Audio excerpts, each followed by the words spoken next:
Meet Elizabeth Barton, a nun who was executed by the crown. She was better known as the Holy Maid of Kent.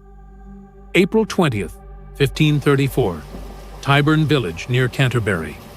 The weather was rainy, cold, and gloomy. Nevertheless, the crowd had gathered at the execution site.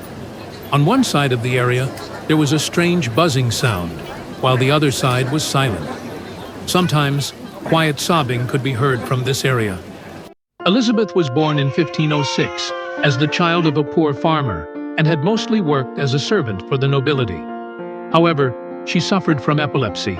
She had such severe seizures that when she woke up, she would say she had seen visions, and that these visions would come true.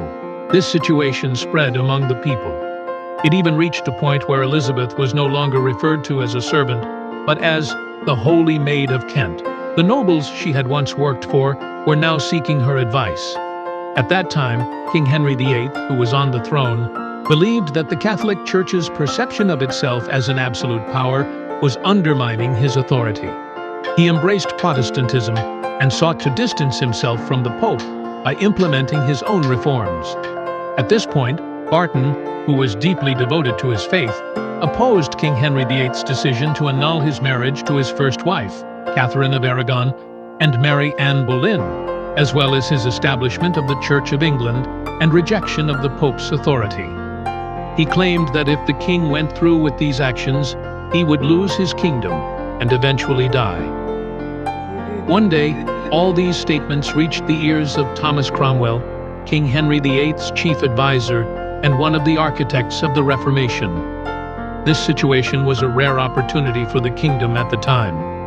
Accusing such a popular figure of treason against the king could re-establish authority in the face of the opposing voices that had emerged at the time.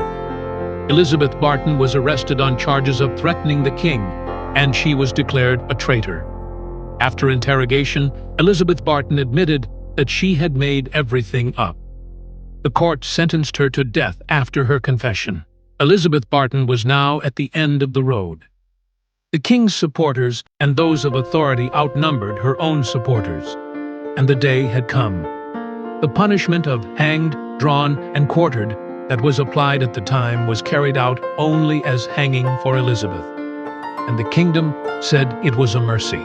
The execution took place in front of the public. It was a public punishment designed to serve as a deterrent. Her body was left hanging for a while after the execution to be displayed, then buried without being dismembered. The kingdom sought to use this entire narrative as a propaganda tool. Confession texts were printed and distributed to the public, aiming to spread the notion that she was a fraud.